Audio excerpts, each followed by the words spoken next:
The word Polaroid has come to be associated with instant photography and instant film in general these days, and that is for good reason, even though Kodak and Fuji, probably the two biggest players in film photography, are still making instant cameras and Instax, the Fujifilm's version of instant film. Polaroid has made so many leaps over the 6 or 7 decades that they were in the business.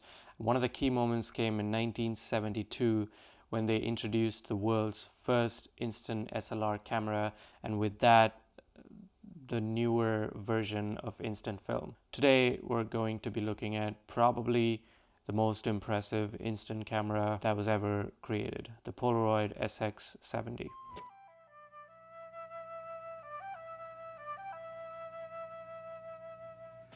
And now, a compact, folding, electronically controlled, motor-driven, single-lens reflex camera capable of focusing from infinity down to 10 inches has been developed to exploit integral self-processing film units, which when exposed are automatically ejected from the camera.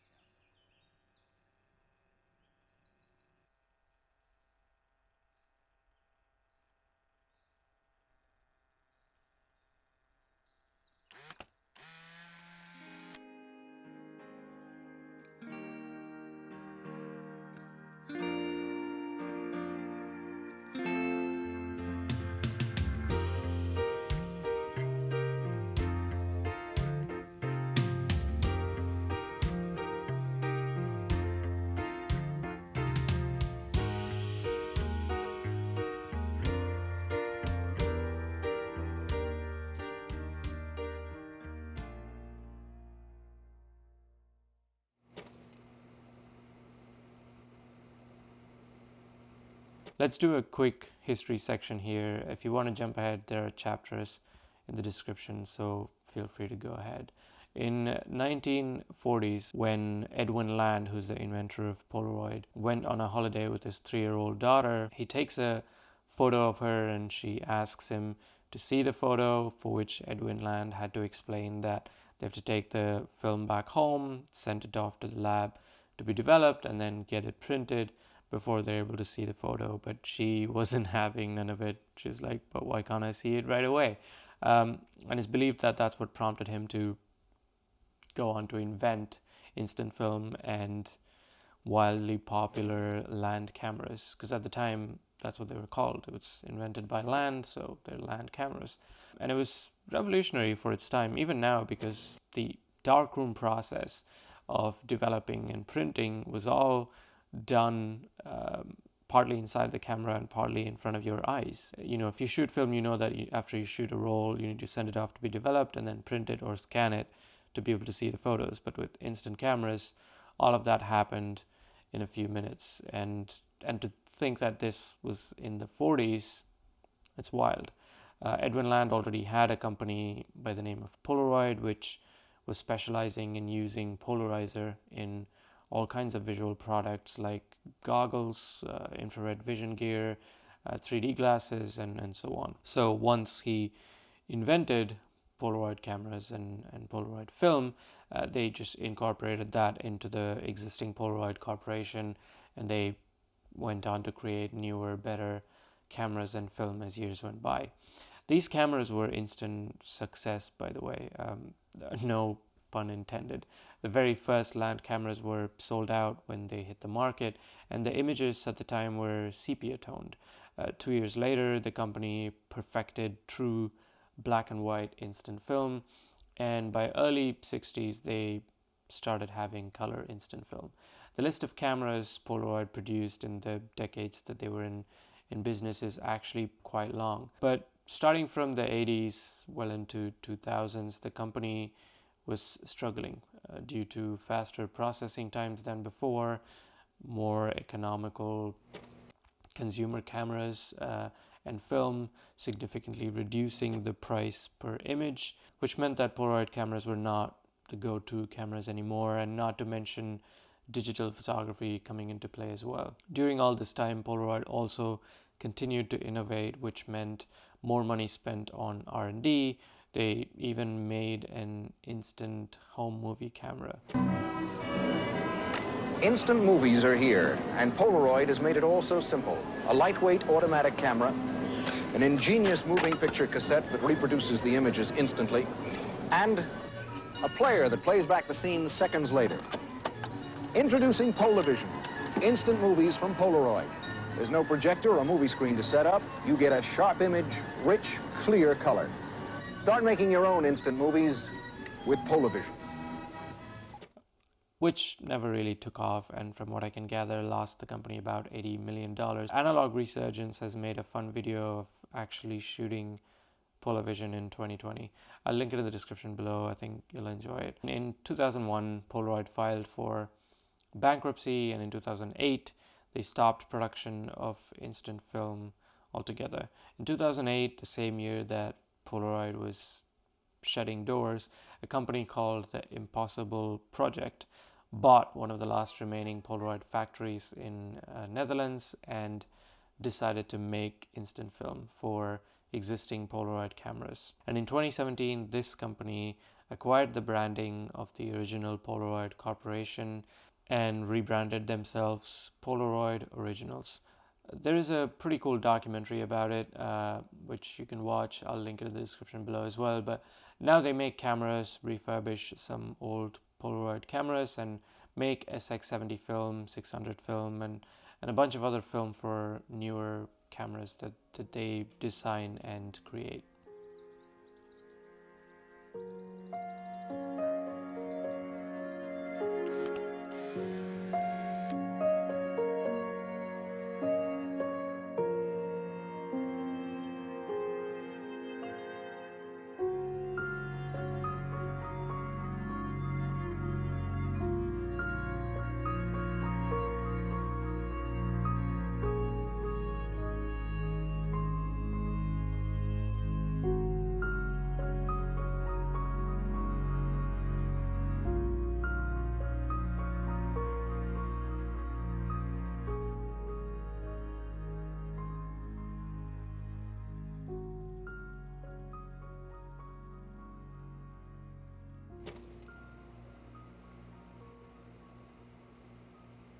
Polaroid SX-70 introduced first in 1972 when Dr. Land at a press conference fired 5 shots in 10 seconds, which was unthinkable in previous versions of Land cameras.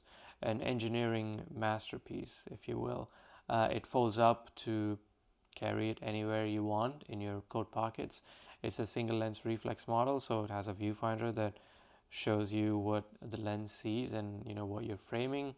A pretty good light meter, has a glass front element, 116mm f8 lens, which is a 4-element lens, and it takes SX-70 film with an ISO of 160 these days. There are a number of variations to SX-70 cameras. I think the one I have is probably the very first version, or the one that came right after. There is an Alpha 1 model, an executive model, sonar one-step autofocus models, and Model 2, Model 3 of the same. In terms of control, on its bare bones, it's a manual focus camera. So you have the focus wheel to find focus, shutter button, and then there's a compensation wheel that allows you to adjust how you want the frame to be exposed. If you want it darker, make sure more dark side is seen. If you want lighter, push it more to the lighter side. You can add a self-timer accessory to it if that's your thing.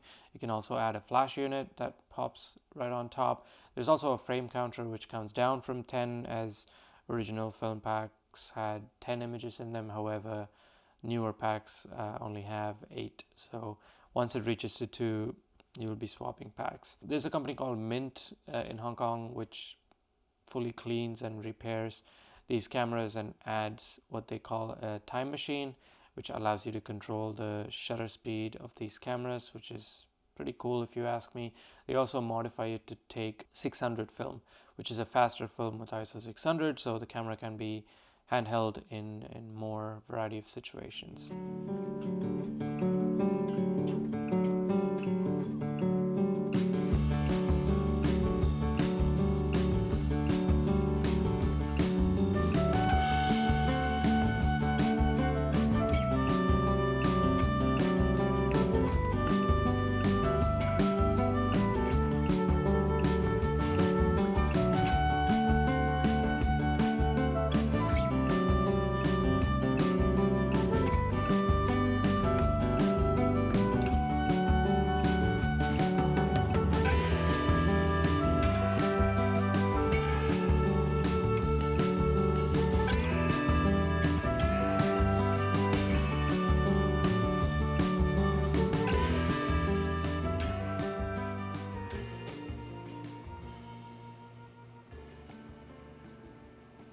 When introduced in 1972, along with the SX-70 cameras, the film pack had 10 sheets, which was then improved to have faster developing times and better color. I think these were called Time Zero Instant, Time Zero Super Color, and something along those lines. Interesting thing is that the film packs has a battery in them that powers the camera, so you don't need to change the camera's battery or buy new batteries separately. However, the downside is you typically have plenty of charge left in the cartridge after shooting the film, and they normally end up in the bins and therefore landfills unless you properly dispose them off with battery recycling points. The important thing to note is that after all the advancements that the original Polaroid Corporation made with the SX-70 film, when they declared bankruptcy and ceased production, we basically lost the original emulsion, and that's what the Impossible Project had come to find out. So they are making these instant films from scratch. The colors are fairly good as long as the exposure is okay. It develops after coming out of the camera as well. So, try and put it face down so it's not facing direct light source while it develops for 10-15 minutes. Yeah, I mean, the rule of thumb is like it's better to slightly underexpose it than to overexpose it. So you'll probably have to shoot a couple of packs of film to figure out what your unit is doing in terms of, metering. So you will, it will take time. You won't get it all right away. So, you need a bit of patience with that. Like I've shot 3 packs so far, 2 color and 1 black and white. On my second color pack, I felt like I had a good understanding of what I needed to do with the exposure dial to get the picture looking the way I want. However, when I shot the black and white pack, all of that went out the window as you can see, overexposed the photos like crazy. There were shots that I took with the exposure dial turned all the way to the darker side, and it was still overexposed in some areas of the image. So I don't really know if after shooting 2 color packs I somehow broke the camera, or black and white pack don't play by the rules, or if it was just a pack that is just rubbish and other black and white packs are going to be fine. I don't know. I'm going to shoot another pack and find out what's what.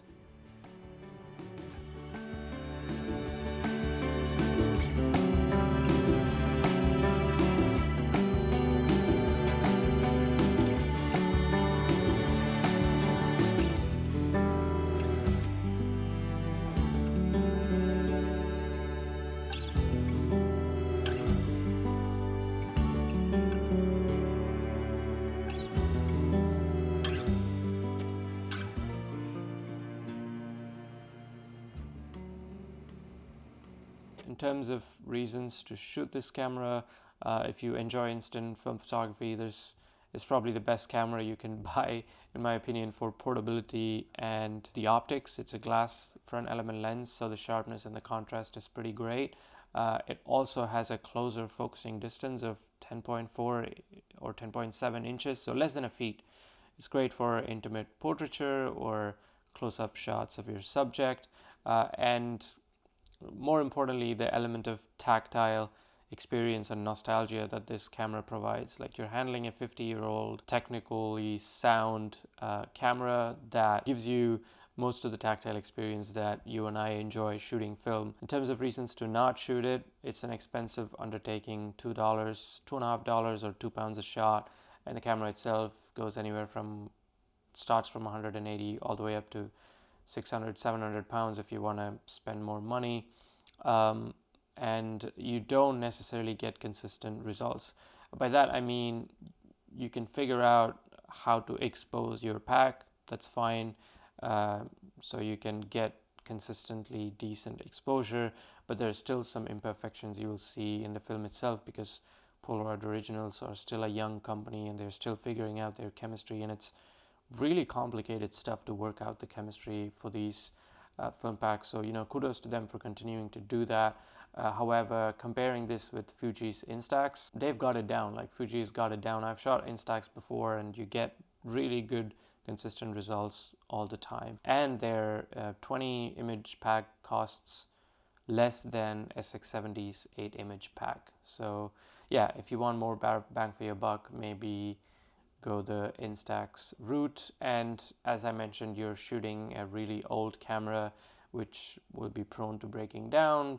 Spend more money on repairing them, or you can spend more money up front for peace of mind with Mint, or I don't know if any other companies sell these. I'm sure they are, maybe in the States, KEH cameras or other brands, I don't know, because they would have then cleaned them, repaired where necessary, almost like refurbish the entire camera, so you have that peace of mind. And most of these companies provide warranty as well, so that's always good to have. So yeah, that's it for this week. I hope you enjoyed it. Thank you so much for giving me your time. Take care, and I'll see you in the next one. Bye.